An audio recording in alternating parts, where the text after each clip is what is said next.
Bonsoir aux fidèles téléspectateurs de la chaîne Géopolitique. Comme chaque soir, je suis absolument ravi de vous retrouver. Comme chaque soir, on continue de développer des thématiques géopolitiques. D'ailleurs, si vous êtes passionné ou vous aimez tout simplement ces questions géopolitiques, n'hésitez pas à souscrire à cette chaîne. Comme ça, vous recevrez les dernières notifications des vidéos que je fais. Et puis, si vous aimez mes vidéos, vous n'hésitez pas non plus à cliquer sur le pouce du haut. J'apprécierai toujours ce petit geste. Euh, donc ce soir, l'actualité géopolitique nous conduit à un petit peu à parler des relations entre les États-Unis et Taïwan, et donc plus généralement également entre les États-Unis et la République populaire de Chine. On sait que ce sont des relations tumultueuses depuis plusieurs années, du fait d'une compétition évidemment économique, militaire entre les deux pays. D'un côté, on sait que les États-Unis veulent garder leur statut de première puissance économique mondiale, de première puissance militaire mondiale, et donc un petit peu il y a si vous voulez, il y a si vous voulez, le paradoxe de Thucydide, c'est-à-dire que désormais, justement, c'est-à-dire que le plus fort, un petit peu, se sent faible et donc essaye, si vous voulez, de maintenir sa supériorité. Et donc, on voit que désormais, un petit peu, si vous voulez, la République populaire de Chine aussi essaye de défier justement aussi les États-Unis de leur côté, et notamment sur la question taïwanaise. Il y a une défiance de plus en plus de la République populaire de Chine vis-à-vis des États-Unis, qui est le garant de la sécurité de Taïwan. Alors certes, il faut rappeler qu'il n'y a pas de relation officiellement diplomatique entre les deux pays. Toutefois, de facto, il y a des relations. On sait qu'il y a tout de même un représentant taïwanais aux États-Unis, d'ailleurs, qui a été invité, pour information, lors de la cérémonie d'investiture du président nouvellement élu. Et donc, c'était une première. Jamais non plus il a été invité. Mais on assiste depuis quelques mois à un réchauffement très important des relations diplomatiques entre Taïwan et les États-Unis. Il faut déjà savoir que quelques jours, il y a 2 semaines, juste quelques jours avant la fin du mandat de l'administration précédente, les États-Unis, par le biais de son ancien ministre des Affaires étrangères, Mike Pompeo, a levé toutes les restrictions de contact entre Taïwan et les États-Unis. Donc désormais, cela veut dire que désormais on peut assister à des rencontres, à des échanges, à des rencontres entre disons au plus haut niveau que ce soit. Par exemple, entre président taïwanais et président américain, par exemple. Donc désormais, les restrictions à ce niveau sont levées. Et d'ailleurs, par exemple, un ministre états-unien s'est rendu à Taïwan au mois de septembre. Le ministre états-unien de la Santé, Alex Azar, s'était rendu à Taipei. Et justement, les États-Unis plaident d'ailleurs du fait de la pandémie actuelle, pour l'intégration de Taïwan au sein de l'OMS, de l'Organisation mondiale de la santé, auquel elle n'est pas présente, puisqu'on ne reconnaît pas la Taïwan comme encore un État faisant partie de l'Organisation des Nations Unies, bien qu'il a quand même des relations diplomatiques avec un certain nombre de pays dans le monde. Donc ça, c'est le contexte, si vous voulez, général qu'il y a. Et désormais, depuis quelques jours, on assiste vraiment à des tensions que même on n'avait pas vu durant les 4 ans de l'administration précédente. Au cours de la journée de samedi et dimanche, pas moins de 28 avions, incluant 12 avions de chasse, ont pénétré dans l'espace aérien taïwanais. C'est donc, on voit un sérieux défi à la souveraineté taïwanaise, que la République populaire de Chine ne reconnaît pas. La Chine, évidemment, considère que Taïwan fait partie de son propre territoire, puisque, en fait, pour rappel, Taïwan est simplement, en fait, l'île où se sont réfugiés le gouvernement nationaliste de Chiang Kai-shek en 1949. Et donc, le régime communiste qui a pris le pouvoir en octobre 1949, en fait, n'a pas réussi à imposer sa souveraineté, son contrôle sur l'île de Taïwan, qui a continué à être gouvernée, en fait, par le Kuomintang, donc le parti au pouvoir avant 1949, qui a gouverné la République populaire de Chine, enfin la Chine à l'époque, entre 1911 et 1949. 49. Et donc le Kuomintang a continué de gouverner en fait Taïwan jusqu'en l'an 2000, où c'est là cette fois-ci le parti indépendantiste taïwanais qui a pris le pouvoir.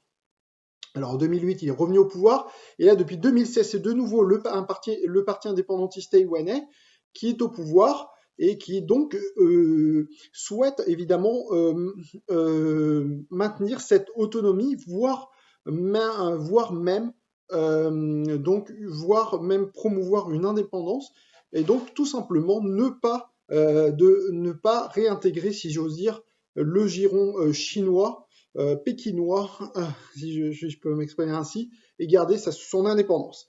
Et donc, on voit très bien que ceci commence à poser de plus en plus, à créer de plus en plus de tensions entre les deux pays, mais les États-Unis ont réagi donc à l'incursion qui a eu lieu samedi et dimanche donc de 28 avions, incluant 12 avions de chasse, par le biais de son président, et qui a déclaré que l'engagement des États-Unis envers Taïwan est solide comme un roc. Ce sont les déclarations du président Biden. Ensuite, on a eu le porte-parole du département d'État qui a déclaré que la tendance actuelle de la République populaire de Chine est donc d'intimider Taïwan.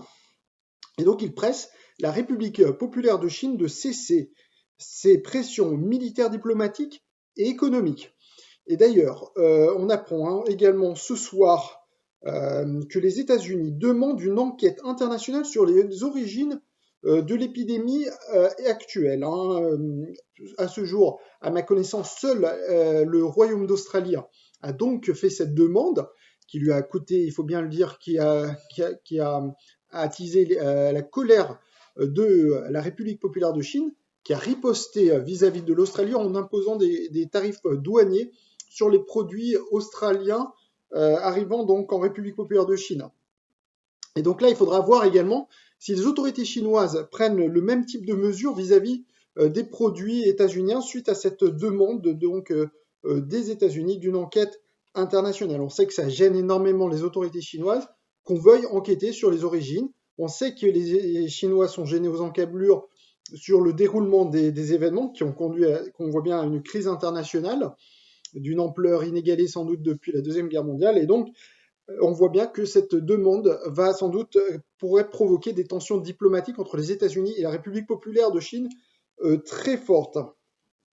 Par ailleurs, dans un autre communiqué, les États-Unis rappellent qu'elle reste le soutien le plus important de Taïwan et qu'elle continuera à aider à Taïwan à maintenir une capacité d'autodéfense autonome. Donc du côté états-unien, on se prépare donc à une possible guerre entre d'incursion de la République populaire de Chine vis-à-vis de Taïwan, et on rappelle que les États-Unis défendront bec et ongle en fait Taïwan. D'ailleurs, on sait que la question de la souveraineté territoriale de la mer de Chine méridionale en fait, est une question en fait, qui taraude les autorités chinoises, puisqu'on sait qu'il y a des réserves pétrolières, et en fait, elles voudraient reprendre en fait, le contrôle de ces eaux territoriales autour des îles Prala. Et donc, ceci explique en fait les tensions qu'il y a aussi avec Taïwan du fait d'un différend évidemment territorial au niveau de la mer de Chine méridionale, puisque la Chine ne reconnaît pas non plus la souveraineté maritime de Taïwan. Donc on voit qu'on va vers des tensions très fortes entre Taïwan et la République populaire de Chine, et donc, in fine, entre la République populaire de Chine et les États-Unis, non seulement militairement, mais également économiquement, puisque également la ministre états-unienne des Finances, ce qu'on appelle la secrétaire au Trésor, Janet Yellen, qui est l'ancienne gouverneure de la Banque centrale des États-Unis, a aussi mis en garde que les États-Unis défendront en fait la politique protectionniste qui avait cours pendant l'administration précédente. Donc elle va maintenir les tarifs douaniers sur les produits chinois importés aux États-Unis, sur toutes les catégories qui sont visées par les tarifs douaniers jusqu'à présent. Elle les lèvera, l'administration actuelle ne les lèvera pas. Elle veut protéger les travailleurs américains. Et donc là aussi, ça risque encore de poser une pomme de discorde. On sait que les Chinois espéraient peut-être que cette administration lèverait les tarifs douaniers. Elle ne lèvera pas, elles ne les lèveront, l'administration actuelle ne lèvera pas ces tarifs douaniers. Et donc, on voit bien qu'on va vers une possible confrontation, en tout cas vers des tensions, ça il est clair. Est-ce que ça ira plus loin que des tensions? Il faudra voir. En tout cas, du côté états-unien, on se prépare toutefois à une possible confrontation avec la Chine.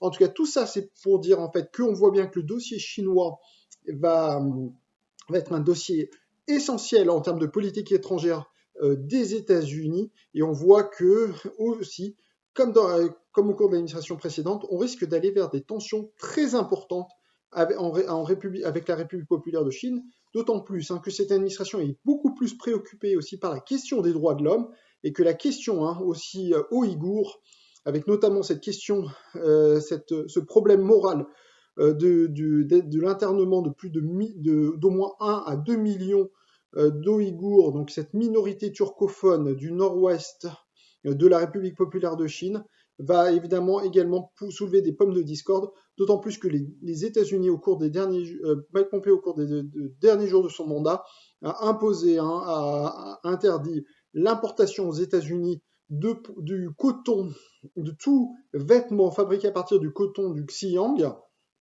Et donc évidemment, beaucoup de fabricants, notamment de textiles, vont arrêter sans doute leur importation de République populaire de Chine, craignant que certains produits auraient pu être fabriqués dans ces camps de détention et donc peut-être qu'ils pourraient être susceptibles d'être traduits devant les tribunaux internationaux. Donc on va continuer de suivre ces tensions très importantes entre les États-Unis et la République populaire de Chine et entre la République populaire de Chine et Taïwan.